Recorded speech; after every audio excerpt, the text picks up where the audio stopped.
Assalamualaikum warahmatullahi wabarakatuh.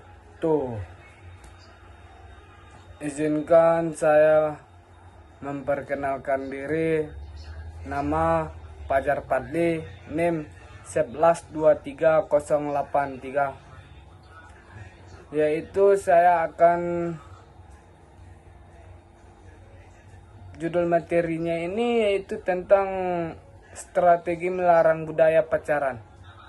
Ini judul yang paling menarik juga untuk dibahas untuk zaman sekarang ini, pada Gen Z sekarang. Yaitu pasti kalian sering banget lihat kan di media sosial atau di sekitar kita kalau budaya pacaran itu udah dianggap hal yang wajar banget. Bahkan sering dibilang sebagai pelengkap masa muda atau tanda orang itu udah dewasa. Padahal kalau kita telusuri lebih dalam, ternyata banyak banget sisi yang kurang baik loh.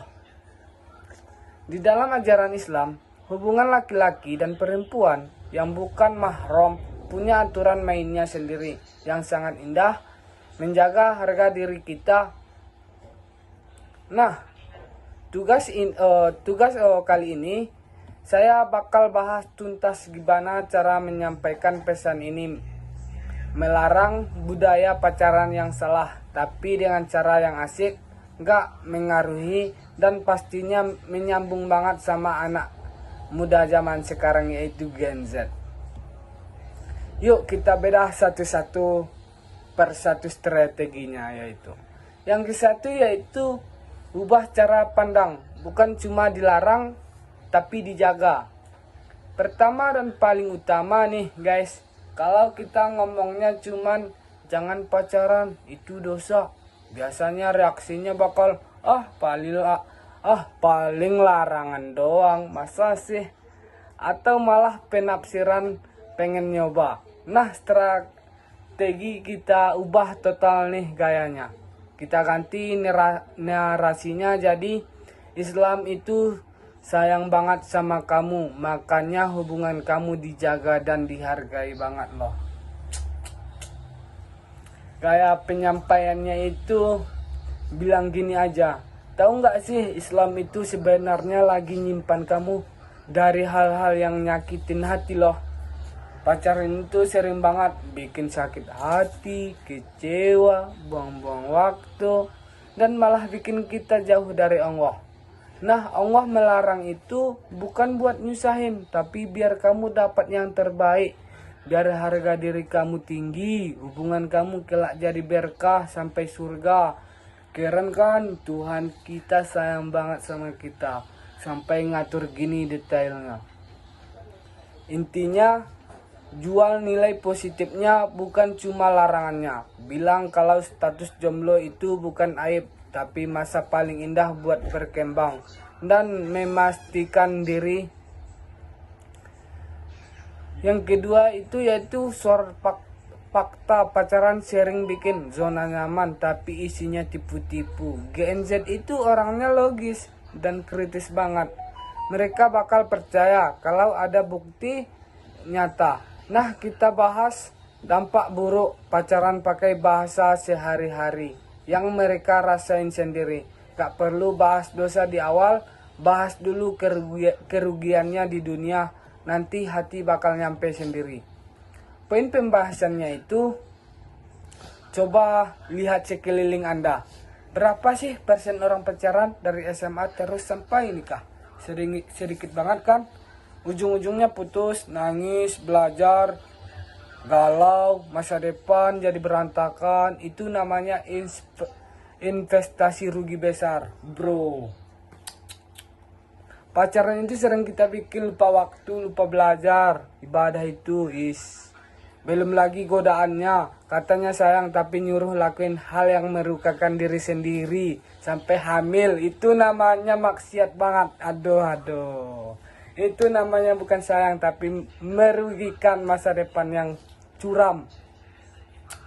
Orang yang beneran sayang bakal jaga kamu, bukan ajak kamu main api. Dengan ngomongin dampak nyata kayak gini, mereka bakal mikir, ya juga ya, buat apa kalau akhirnya nyakitin diri sendiri. Yang ketiga ini, kenalin konsep cara terbaik. Pendekatan Islam itu lebih berkelas dan keren. Melarang itu nggak cukup kalau nggak kasih solusi yang lebih keren. Kalau kita cuma bilang jangan gini, terus pertanyaannya bakal muncul. Terus gimana dong caranya kalau ada yang suka sama kita? Nah ini saatnya kita kenalin cara yang jauh lebih elegan, jauh lebih aman, jauh lebih berkelas, yaitu konsep pendekatan sesuai syariat. Kalau tahu nggak sih ada cara yang jauh lebih keren dan berani daripada cuma bilang aku sayang kamu terus pacaran biasa? Caranya gimana? Ya dibawa ke arah serius dong. Kalau emang beneran suka dan serius, kenapa harus main-main? Langsung aja temuin orang tuanya, sampaikan niat baik Anda. Terus prosesnya dijaga sama aturan Allah. Itu baru cowok atau cewek berkelas. Itu baru hubungan yang kualitasnya beda banget. Bayangin deh kalau nanti nikah, kita masuk ke rumah tangga dengan perasaan tenang, tanpa dosa masa lalu, dan diiringi doa kedua orang tua. Pasti bahagianya berkali-kali lipat dibanding yang cuma pacaran doang tapi ujungnya putus, atau dihantui rasa bersalah. Pilih yang mana? Pasti pilih yang berkelas. Tunjukkan kalau cara Islam itu bukan ketinggalan zaman, tapi justru cara paling mewah dan amanah dalam membangun hubungan.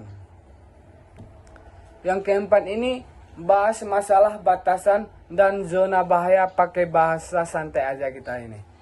Seringkali orang berdalih kalau kami pacaran biasa aja kok, nggak macam-macam. Nah ini dalih yang paling sering dipakai. Kita harus pelan-pelan tapi tegas pakai logika.